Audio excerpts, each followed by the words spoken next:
I'm joined by one of the Queen's Privy Councillors, the former Republican firebrand and now Shadow Chancellor, John McDonnell. Congratulations, Mr McDonnell. You get them in, Andrew, don't you?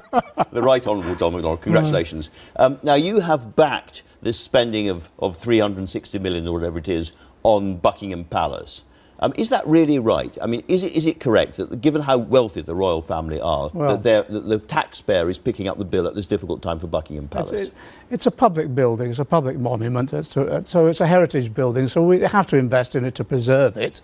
Yeah. If the Queen, the royal family, want to consider a contribution, I certainly wouldn't send the cheque back. You'd like them to think about it. It does show, though, that when we need the money for buildings and maintenance, we can afford it. So we should be building homes. We should be tackling the maintenance problems that ordinary people have got as well. And can I just say this gently as well? Given the wealth involved, should they be paying for some of this? Well, I think that's for them to consider, and I think we'd welcome it. But also, I just say this gently as well, if it is a public building, it would be a nice touch if it was opened up to the public free of charge a bit more as well. That's very interesting. Let me turn to the big picture. You've talked about a fiscal credibility plan. Your party is way behind the Tories at the moment in terms of public trust on the economy, so you need credibility. Explain to me again what the fiscal credibility plan actually is. We've been behind on fiscal credibility ever since the crash in 2008. It hasn't changed since then, so we've got to build up our credibility. What we've said is that the existing fiscal framework that the government has used has failed, and they know that. It's been 6 wasted years. Deficit was supposed to be eliminated last year. It's now 45 billion. Debt is 1.7 trillion now. They've added 750 billion to the deficit virtually. So what we need is a fiscal credibility rule that actually says, yes, you bring down the deficit on a rolling 5-year programme when it's... So you balance the books over 5 years? You balance it, yes. In other words, you spend what you earn. But in addition to that, you make sure the debt is coming down. But the most important thing is you do not stop investment.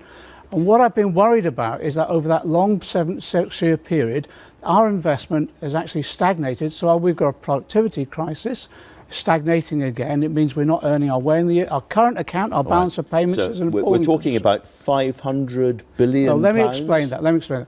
It's very comparable to some governments in the 2000s and the 1990s as well. 500 billion over a 10-year period. 250 billion from mainstream programs, so investing infrastructure, roads, rail, new technology, particularly decarbonising our economy as well. But then we want to set up an international investment bank.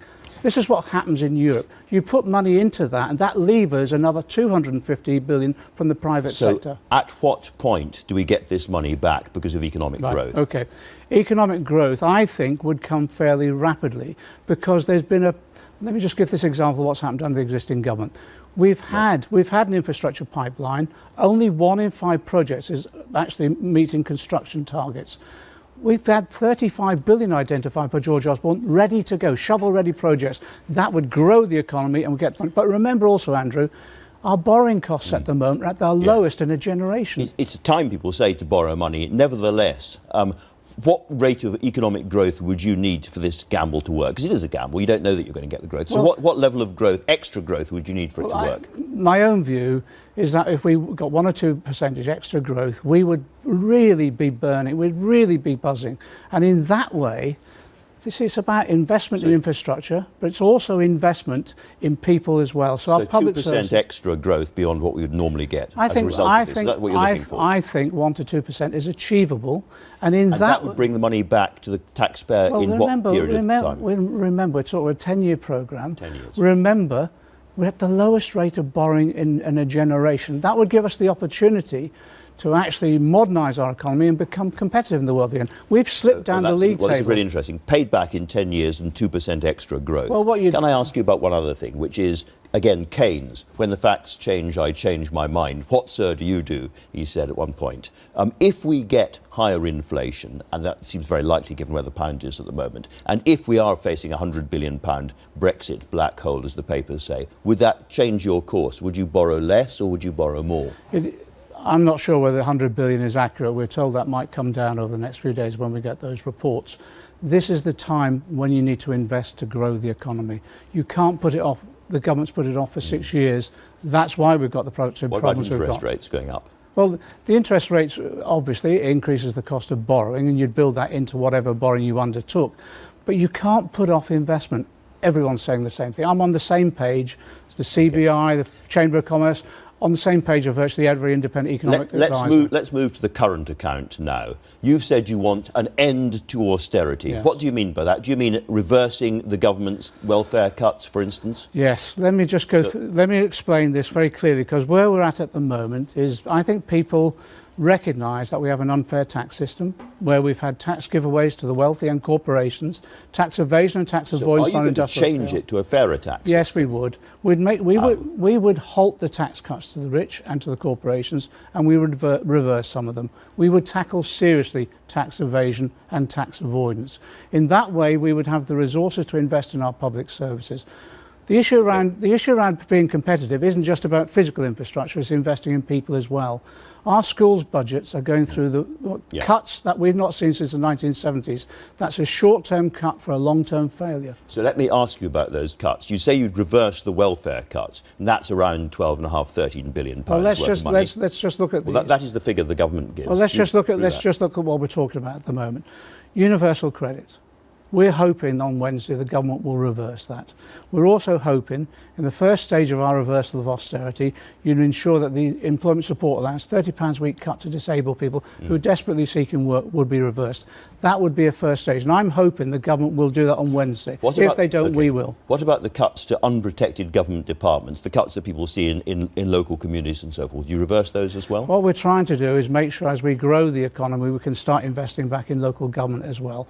And that means investing around the country. At the moment, what's happening is, yes, there is some investment in London and the South East, but not around the country. That's why our investment bank will be a regional bank. So at the moment, on the current account, we've got a £70 billion deficit, roughly speaking. And if you add to it maybe somewhere between 15 and 20 billion pounds of reversed cuts, you're talking something around 80 to 90 billion pounds that you have to fill, either through growth or tax rises. And simply dealing with kind of putting in more tax inspectors isn't going to plug that gap. Nobody thinks that. No, it is. So you have to raise some proper real taxes. If you had a fair taxation system, you weren't giving the tax giveaways to corporations and to the rich. If you seriously tackled tax evasion and tax avoidance, if you grew the economy, we'd be able to afford our public services. What about raising the threshold on the 40p rate? Are you in favour of that or against that? Well, it looks as though the threshold will be increased on Wednesday by the government, and we would support that. You would support that? We would support that.